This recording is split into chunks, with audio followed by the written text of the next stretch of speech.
Buenas tardes, Mario Sinay. Bueno, buenas noches para ti. El Hola. doctor Mario Sinay Shabbat es Shalom. doctor, Shabbat Shalom, es doctor en educación, especialista en temas del Holocausto, guía en recorridos educativos en Polonia, autor de 8 libros sobre el Holocausto, al cual le has dedicado tu vida, Mario, ¿verdad? Sí, le he dedicado varios años de mi vida. Sí. Así es. Cada Pues uno es como un hijo. ahora viene Crystal Nacht, la noche de los cristales rotos. Como investigador, estás todo el tiempo sacando cosas nuevas acerca de esta fecha también.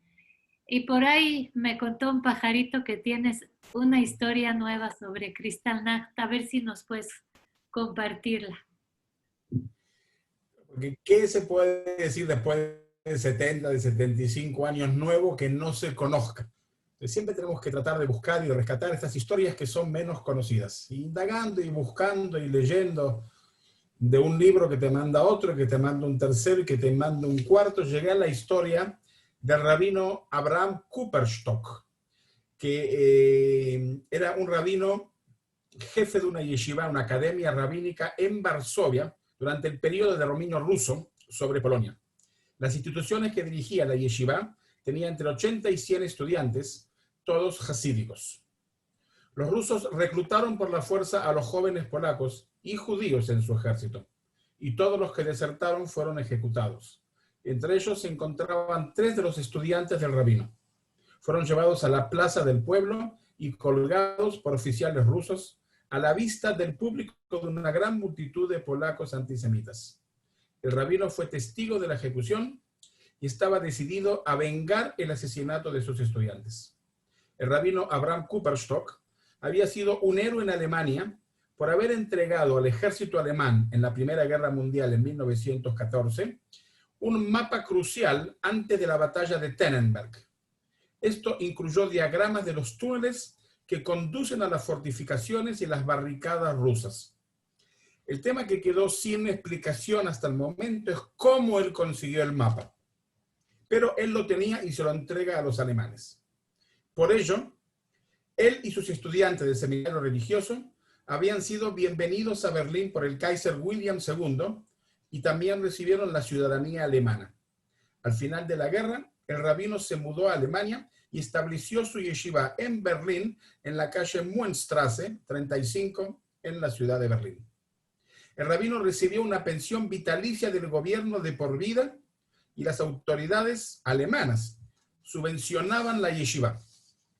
El rabino también recibió un estatus especial y se desempeñó como representante judío oficial en ocasiones especiales en la República del Weimar. El ejército alemán le rindió honores por su contribución patriótica en aquella batalla crucial e incluso tenía una carta de protección firmada por el propísimo Hitler.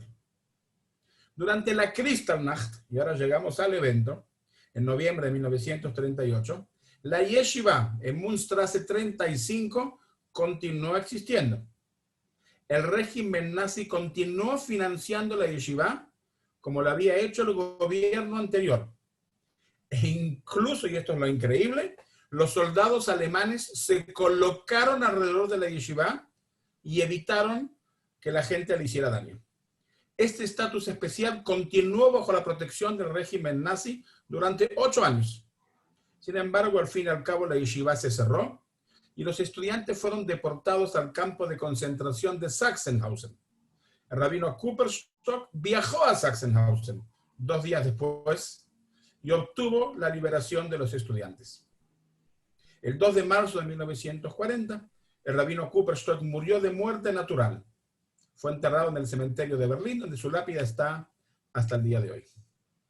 O sea, increíble esta historia, ¿no es cierto? La verdad, Que los increíble. alemanes nazis hayan protegido una yeshiva en pleno Berlín. ¿Y esta fue su venganza? Digámoslo. Pues muy impresionante historia. ¿Cuántos libros has leído sobre este tema, Mario? Aparte de los que escribiste. No los cuento, pero sí te puedo decir que la coronavirus me ha dado mucho, mucho, mucho tiempo para leer mucho más y para escribir también mucho más y para seguir investigando y para seguir tratando. Y este libro, el último que acabo de sacar, es parte también de ese tiempo que tuve y poder terminar de recompilar 33 historias inéditas de judíos que rescataron judíos. Y se llama Rescatar a Rescatadores. Y me contabas de que es Rescatar o rescatadores. a los rescatadores. Y es el tema de este año, de las... Claro, el Ministerio de Educación en Israel, junto con Yad Vashem, dictaminan un tema anual sobre el tema del Holocausto. Y el tema anual de este año es judíos que rescataron judíos. Y por eso, como el homenaje lo brinda la Bnei Brit y no Yad Vashem, me comuniqué con mis amigos de la Bnei Brit en México, con Dan Tartakovsky, que generosamente me ayudó a poder sacar este libro a luz. Porque realmente es un tema muy importante que está en la oscuridad. Y lo que intentamos es rescatarlo del olvido, de la desmemoria y del silencio interminable. Estas historias de judíos que rescataron, judíos que arriesgaron sus vidas para salvar a los demás. Y logré rescatar 33 historias, pero estoy seguro que hay muchas más que yo no conozco y que con el tiempo conoceremos. Claro, es un tema interesante porque siempre se ha buscado a los no judíos. Claro, lo justo de las naciones. Los Los justos justos de las las naciones naciones. tienen el reconocimiento y los judíos que salvaron judíos quedaron en el olvido. Entonces, este va a ser tu homenaje, digamos, a estos judíos. Cuéntanos un poco qué reto significó escribir este libro. No escucho, perdón, ¿repetir la pregunta? Sí, ¿qué reto significó escribir este libro? Lo primero que hice fue justamente comunicarme con Yad Vashem, con la directora del Departamento de los Justos de las Naciones, y volver a preguntar el por qué no hay un reconocimiento a los judíos que salvaron judíos. La respuesta que recibí es una respuesta muy interesante, que dice lo siguiente: los no judíos, los justos de las naciones, tuvieron opción entre salvar y no. Los judíos no tenían casi opción entre salvar y no salvar. El segundo tema interesante que me dijo es, cuando nosotros reconocemos a un justo de las naciones, estamos diciendo en el mismo momento que los otros no lo hicieron, porque también los otros tenían la opción y los otros no lo hicieron. Estos lo hicieron y por eso son reconocidos y los otros no.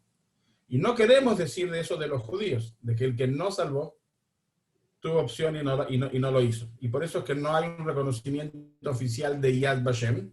Y con el tiempo, con esos arreglos que hay entre instituciones, Bnei Brit mundial asumió el compromiso de otorgar un diploma, porque el diploma de los justos nacionales lo otorga Yad Vashem, en nombre del Estado judío, y este título a los judíos que salvan judíos lo otorga la Bnei Brit mundial, a judíos que salvaron judíos. Entonces hay muchas menos historias. Había que buscarlas, había que desenterrarlas, había que encontrarlas y había que juntarlas para que aparezcan todas en un libro. ¿Nos puedes relatar alguna de estas historias? Sí, pero antes te quería dar unos datos importantes para que sepas, o sea que me parece importante que gracias a la audiencia, a la audacia y la determinación de estos judíos, decenas de miles se salvaron. Los números son indeterminados, ya que nunca se hizo un estudio académico significativo sobre el tema. Sin embargo, se estima que entre 100.000 y 200.000 judíos fueron rescatados por judíos. Yad Vashem estima que se está hablando de cerca de 50.000 rescatadores. Se estima que cerca de 50.000 rescatadores. Yo tengo 33 en mi libro. Así que imagínate todos los que yo no conozco. Y su actitud es un ejemplo de solidaridad. Que me preguntabas antes de los valores judíos. El valor central es el valor de la solidaridad, de humanidad y valores universales y judíos basados en esa famosa frase del Talmud, Kol amatzil nefesh echad, que ilu etzil olam umlo, todo el que salva un alma es como si salvase al mundo entero, y también reflejada en la frase sublime, milenaria de la solidaridad judía, Kol Israel Areidim ZLC. Todos Israel es garantes los unos por los otros. Somos garantes los unos por los otros. Y en esos valores es que actuaron este grupo de salvadores. Wow, 50,000 salvadores estamos. Estima Yad Vashem en 50,000 y yo logré rescatar 33. Así que imagínate todos los que yo no conozco. Imagínate. ¿Y los demás? ¿Qué va a ser de ellos? Mira, yo termino este libro, lo termino el libro, con una página en blanco. Y en la página en blanco justamente pido que me ayuden todo aquel que conoce nuevas historias o otras historias que yo no logré rescatar, que me las envíen para poder en una segunda o en una tercera edición futura agregar más y más nombres de esta gente que salvó judíos. Y si me permites, vamos a los ejemplos, si quieres. ¿Sí, te parece? Sí, adelante. Perfecto, entonces voy a compartir un poco un PowerPoint para que un poquito siempre que también los podamos ver con los ojos. Claro. Judíos que salvaron los judíos fueron verdaderamente, esta es la palabra, fueron ángeles en el infierno. El primer caso interesante que te quiero contar, May, a ti y a tu audiencia, es el ataque al 20º convoy belga deportado a Auschwitz. El mismo día de Pesach de 1943, que es el mismo día que comienza la rebelión del gueto de Varsovia, fíjate tú, ocurre un evento insólito y único a lo largo de la historia de la Shoah. Los partisanos belgas atacan el 20º convoy de judíos que estaban siendo deportados a Auschwitz. En esa operación fue la única ataque llevado a cabo en toda Europa contra un tren que llevaba judíos deportados a los campos de exterminio.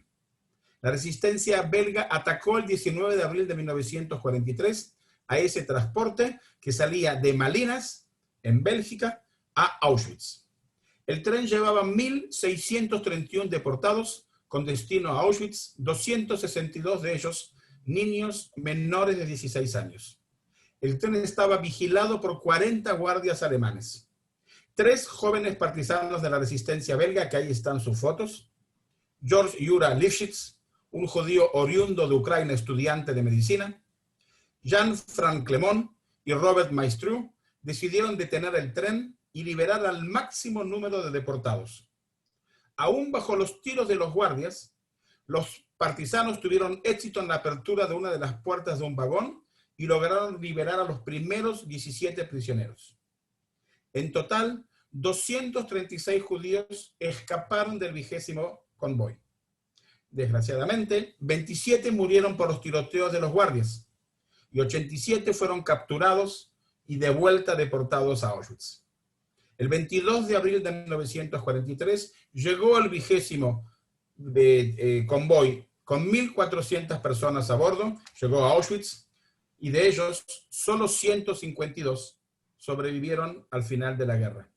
En ningún otro lugar de Europa ocupada hubo otro intento de tener un tren con prisioneros deportados y de ahí la importancia de este hecho.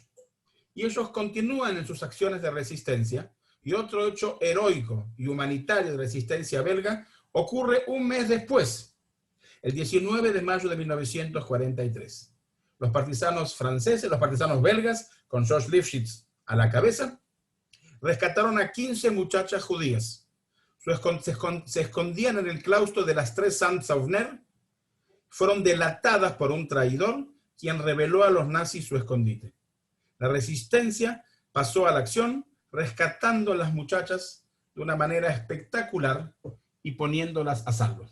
O sea, esta es la primera de las 300. Y aquí estoy yo en la estación de tren, que hay un monumento donde ocurrió el evento del ataque al 20º convoy belga. Lo segundo que te quiero contar es todo lo que fueron las acciones de los movimientos juveniles. Por ejemplo, la vanguardia juvenil en Budapest, el rescate en Hungría. En Hungría había cerca de 900.000 judíos antes de la guerra. Ya en 1941 se forma el Comité de Ayuda y Rescate de Budapest, que participaban varias iniciativas para salvar judíos polacos, eslovacos y húngaros. En 1943, el grupo se transformó en una sucursal reconocida por la Agencia Judía para Palestina. o sea, lo que hoy sería la agencia judía. El más grande y glorioso capítulo exitoso de judíos que rescatan judíos fue la actividad de los movimientos juveniles. A Shomer Hatzair, a Bonim Dror, a Noar Hatzioni, Bnei Akiva, Maccabi Hatzair y Beitar, y los menciono a todos y cada uno de ellos porque todos estos movimientos siguen funcionando hoy en México. Por eso los menciono a todos por sus nombres. ¿Ok? Agrupados en lo que llamó el Ejalutz, los pioneros de Budapest, en el contrabando de refugiados a través de las fronteras, especialmente el contrabando a través de Rumania entre mayo y agosto de 1944. A partir de aquí comienza el proceso de falsificación de documentos. La oficina de inmigración judía en el consulado suiza, se llamaba la Casa de Vidrio, que es la foto que estamos viendo en estos momentos, se transformó en el centro de distribución de estos documentos y centros de operación de Jalutz y refugio para más de 3.000 judíos perseguidos. Se emitieron 2.000 certificados de refugio para quienes supuestamente huyeron del este de Hungría del Ejército Rojo. 5.400 certificados de liberación de reclutamiento militar, que incluían fotografías, y 4.000 permisos de residencia patrocinados por el gobierno suizo. Entre mayo y julio de 1944, lograron emitir cerca de 7.000 certificados falsos para la Aliyá, para inmigración, en el mandato británico de Palestina. Cabe destacar que todo esto no pudo haber sido posible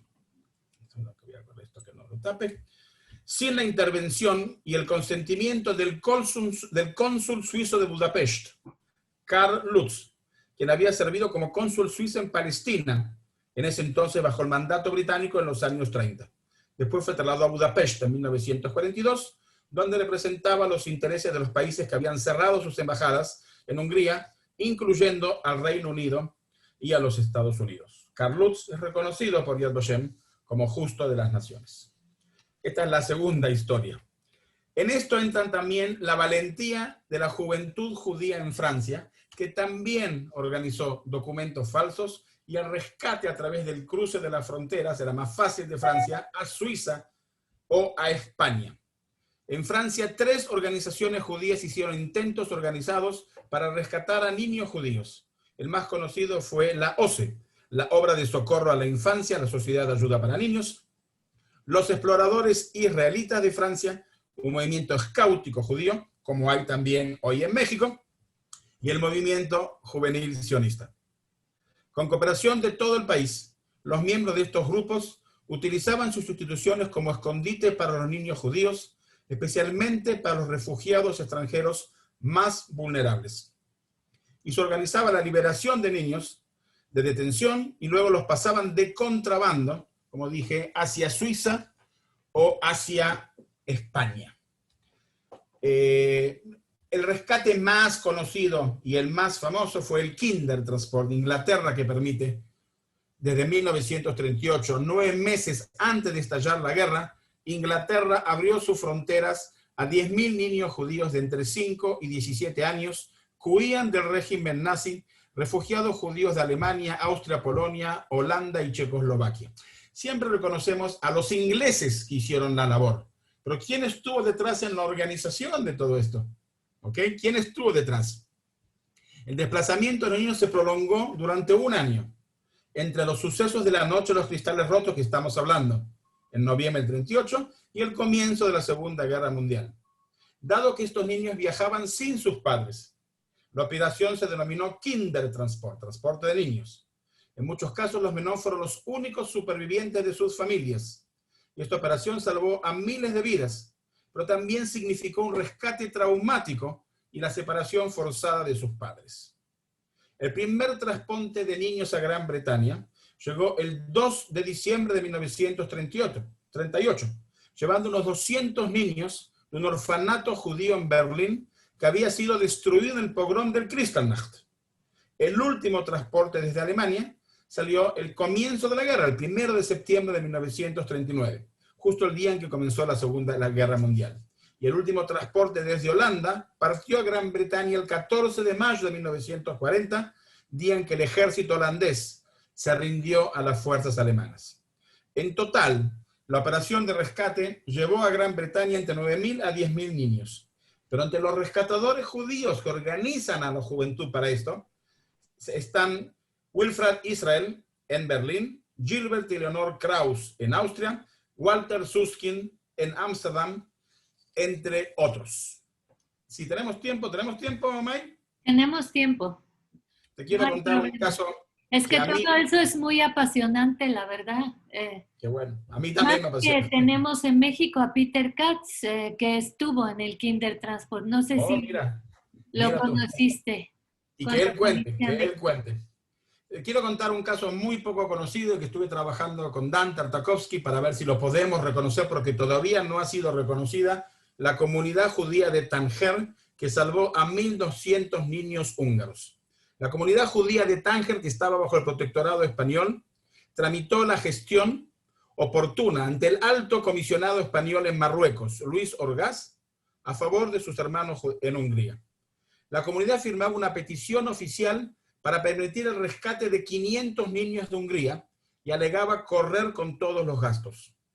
El 26 de agosto de 1944, el jefe de la delegación española en Budapest, Ángel Sanz Briz, también reconocido como Justo de las Naciones, telegrafó a Madrid indicando que la gestión que había realizado con el gobierno húngaro para el traslado de los 500 niños a Tánger había sido aceptada.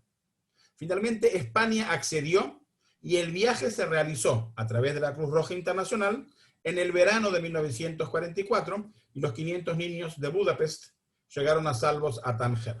Quien organizó todo esto era René Reichmann, la esposa del representante de la comunidad de Tánger, ella misma una refugiada judía de origen húngaro, que intervenía nuevamente para rescatar un segundo grupo de niños judíos húngaros.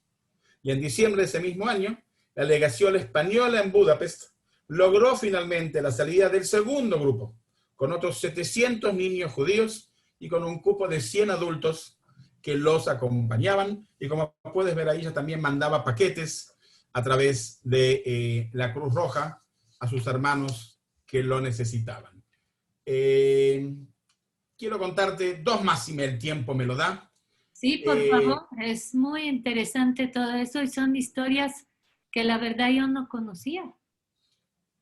Esta historia que es muy bonita, y ojo porque a pesar de que parece una cruz, es un rabino, es una condecoración que recibe del rey de Grecia, el rabino Shimon Pesach, de la comunidad de Volos, en Grecia. El rabino Shimon Pesach, descendiente de una familia de rabinos sefaraditas en Grecia, dirigió la comunidad judía de Volos, que ascendía a unos 1.000 miembros durante la época del Holocausto.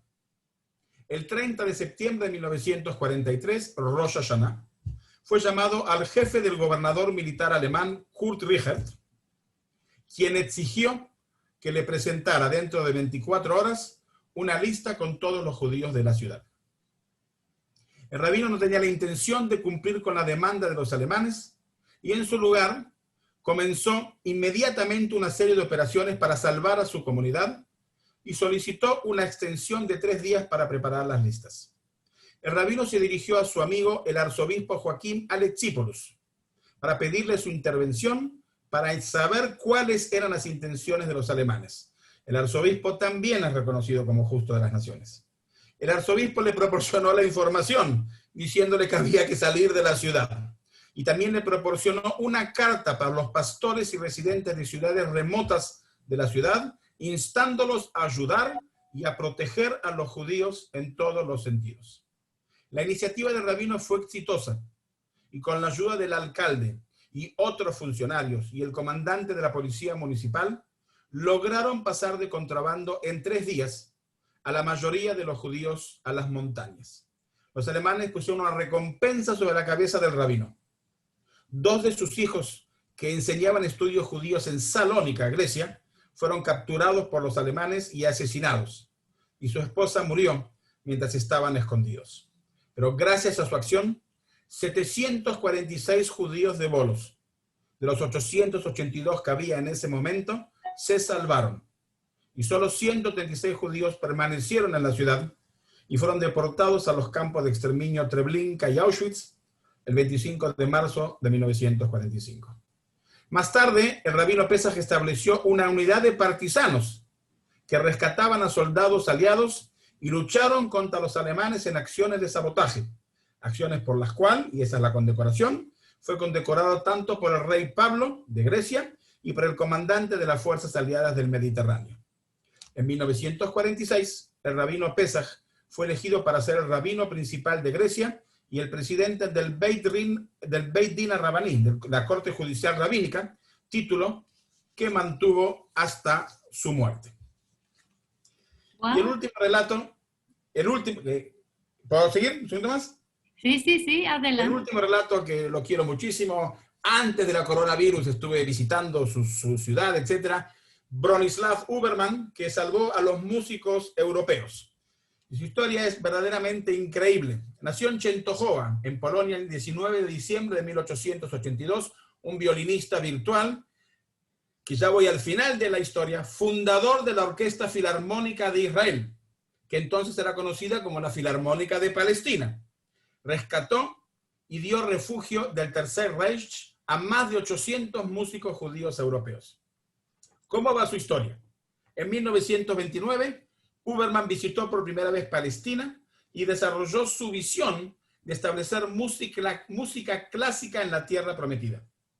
En 1933, los músicos judíos comenzaron a perder sus lugares en prominentes orquestas alemanas y la idea de Uberman comenzó a parecer una posibilidad real. David Ben-Gurión acordó proporcionar certificados de residencia permanente para 70 músicos judíos y sus familias. Uberman tuvo que luchar para convencer a los músicos de que estarían mejor en Palestina. Ya tenía 53 músicos, el 60% casados con familia. Continuó su gira en los Estados Unidos, asegurando los fondos restantes para pagar la orquesta a través de una cena benéfica que organizó junto con su amigo Albert Einstein en Nueva York. Hizo un llamamiento a Chaim Weizmann, en ese momento presidente de la Asociación Sionista Mundial, después el primer presidente de Israel, que acordó proporcionar las visas necesarias para que los músicos y sus familiares emigrasen a Palestina. Cerca de 80 músicos se unieron y solo unos pocos ya vivían en Palestina. Los que se mudaron de Europa trajeron a sus familias, lo que significa que el esfuerzo de Bronislaw Uberman para fundar la orquesta bajo la amenaza del holocausto pendiente finalmente salvó a más de 800 vidas. Uberman logró convencer a Arturo Toscanini, el director de orquesta más importante del mundo en esa época y un antifascista reconocido, a conducir el concierto de apertura de la joven filarmónica. Como puedes ver en el póster, no sé si lees hebreo, el primer concierto de la nueva Orquesta Filarmónica de Palestina, tuvo lugar el 26 de diciembre de 1936. Toscanini era el conductor y eligió interpretar obras del compositor judío Félix Mendelssohn, cuya música fue prohibida en Alemania nazi. Durante la Segunda Guerra Mundial, la orquesta actuó 140 veces ante los soldados aliados, incluido una actuación de 1942 para soldados de la Brigada Judía en El Alamein, en Egipto. Pues qué impresionantes historias, de verdad. Y aparte tuviste que viajar. Son solo algunas, hay más en el libro. No, queremos este libro. ¿Tuviste que viajar y tuviste que investigar en los lugares? No, en el caso de Uberman, me habían invitado a una capacitación para conocer la ciudad de Częstochowa y lo que la ciudad ofrece, y ahí nos presentaron en el caso de Uberman, y verdaderamente quedé muy impresionado, y haciendo 1 más 1, que ya estaba escribiendo sobre el tema, dije, bueno, este entra en mi libro, es obvio que este entra en mi libro.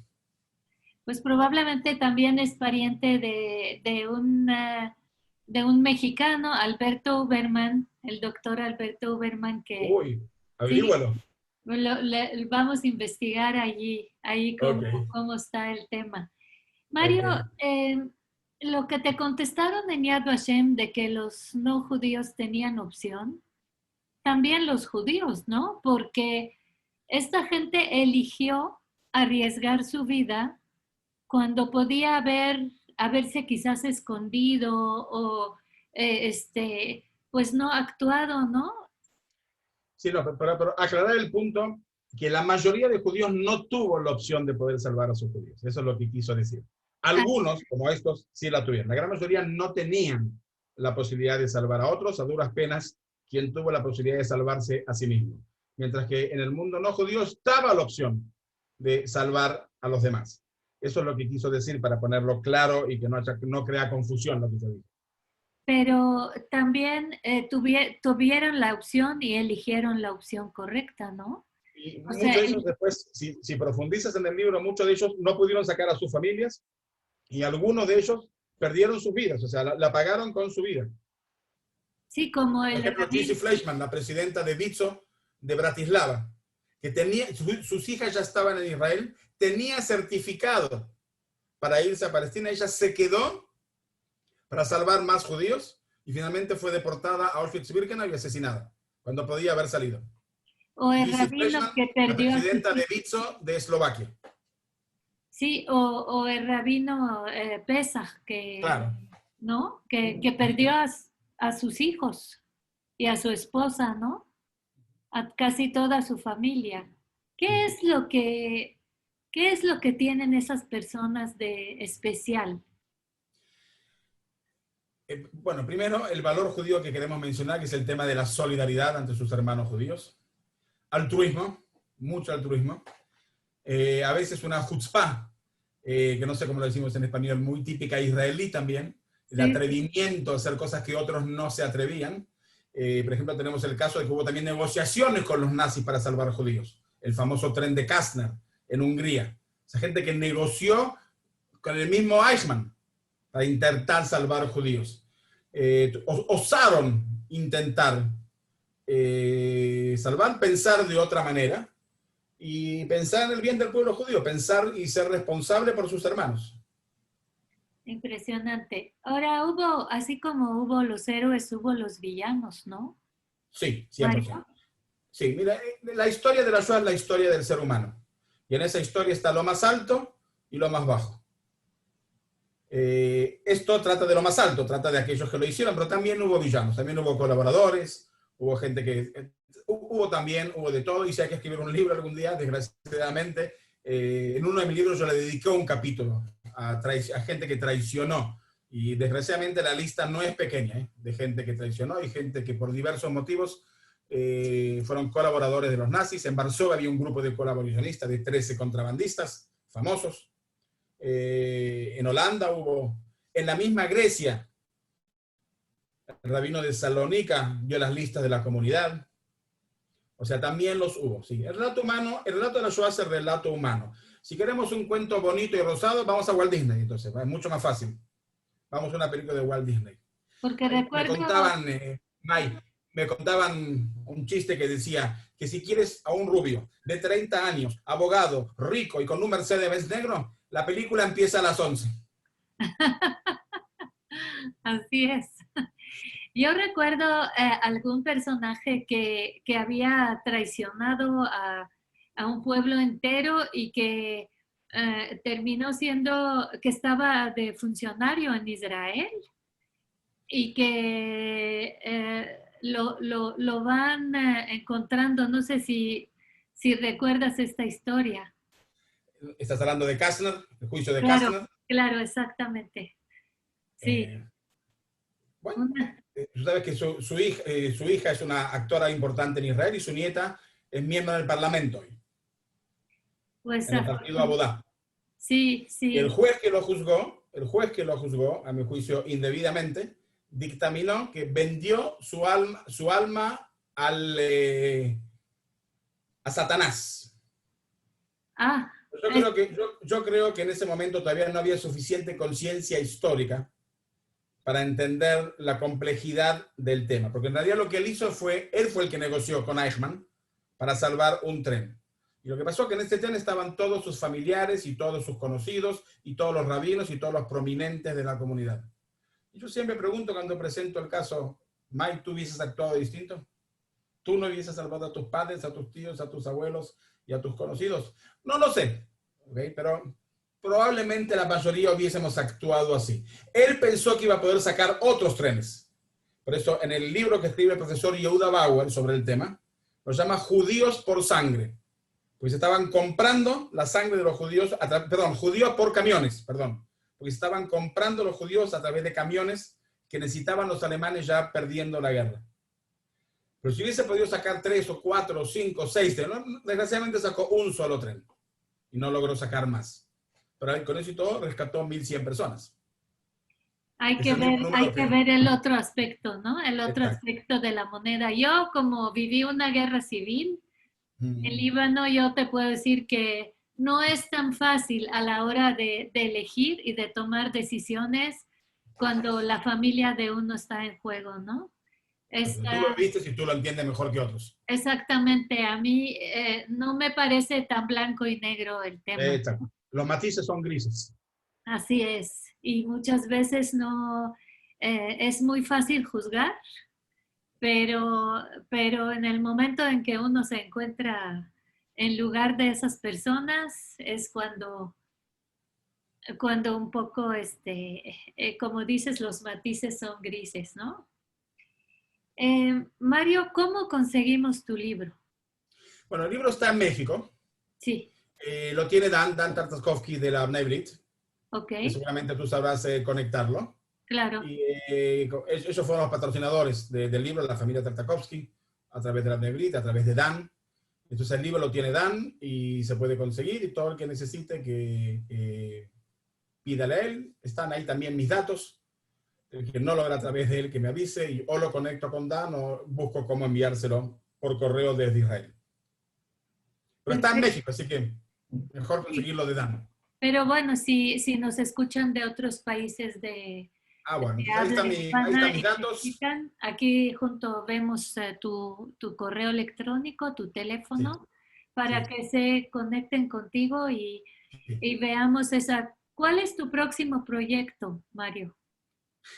Estamos ahora sacando un material junto con una colega argentina sobre educador y educadores bajo la esvástica nazi, bajo la sombra nazi.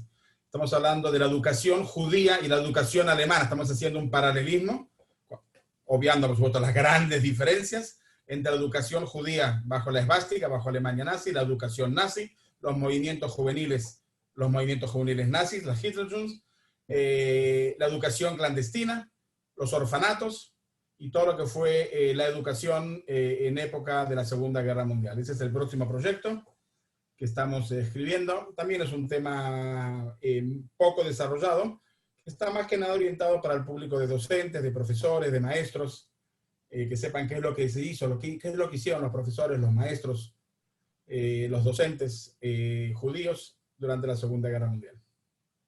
¿Cuál es el libro que falta escribir sobre el Holocausto? Según tú. Menos mal que mi señora no me está oyendo. Mi señora dice que es un hobby caro el mío. Yo digo, no, eso no es un hobby caro, y además yo la disfruto y me encanta.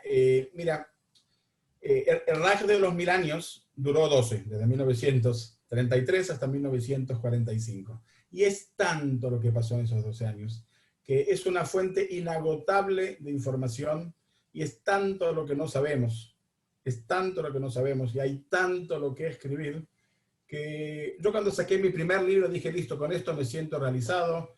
Mis padres ahí en lo alto, donde estén, seguramente estarán orgullosos, y con eso suficiente. Estoy en el 8º libro y yo sé que vienen 2 o 3 más, por supuesto, que ya los tengo claro, que están ya escribiéndose o en el pensamiento o preparándolos. Lo próximo que voy a sacar, y eso sí, quiero aprovechar la oportunidad, pero todavía falta un año más o menos, es un libro donde centralizo todo lo que fue la resistencia armada. Porque verdaderamente sabemos muy, muy, muy poco. Y te doy el like para que lo sepas. Hubo 49 rebeliones en guetos.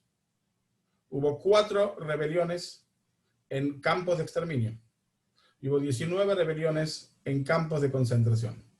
Además de eso, hubo otros 120 intentos de rebelión, o sea, que se organizaron, que se prepararon, pero fue frustrada, porque los nazis eran más potentes, porque fueron sorprendidos por diversos motivos. Y cuando comparamos, para tener un poquito de proporción, hubo 3 millones de prisioneros de guerra soviéticos, que eran soldados, cuya misión era intentar escaparse. No hubo una sola rebelión y no hubo ningún intento de escape organizado de estos 3 millones de soldados soviéticos prisioneros de los alemanes. Y frente a eso, mira lo que yo te estoy contando de lo nuestro.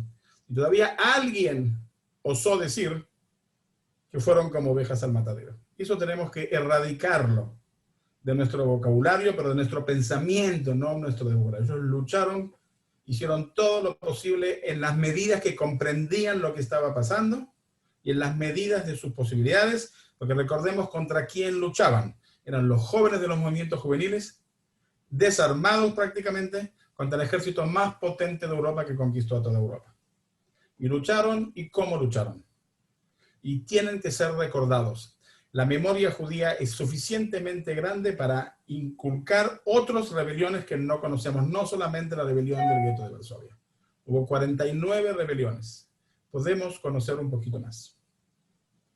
Mario, pues vamos a esperar este libro con ansias, la verdad, porque eso de erradicar la idea de que se fueron como ovejas al matadero es, yo creo, una misión importantísima que tenemos que llevar a cabo los judíos, el pueblo judío, para quitarnos esta idea, de alguna manera, esta mancha, ¿no? Esta mancha que nos entristece, que nos consterna, que no debe de ser, ¿no? La verdad se me hace que este es el rescate más importante que vas a lograr, Mario. Rescatar el valor Ojalá, sí. de un pueblo, ¿no? El valor de un pueblo que no se dejó, que no se rindió, ¿no? Yo también soy partícipe de lo que tú estás diciendo y si seguimos en pandemia, de repente sale antes. Pero más o menos me falta algo así como un año hasta que esté listo, preparado, terminado. Estamos revisando todas las fuentes, muchísimas fuentes, revisando todos y cada una de las historias. Y creo que va a ser un aporte importante, que el español no se encuentra todo concentrado en un solo libro. Pues qué maravilla, vamos a estarlo esperando. Invitamos a todo nuestro auditorio que adquiera este libro muy importante y tus próximos libros, primero Dios. Muchas gracias, Mario, por esta entrevista. Gracias, Maya, a ti. Saludos a todos mis amigos de México. Gracias, hasta luego. Chao.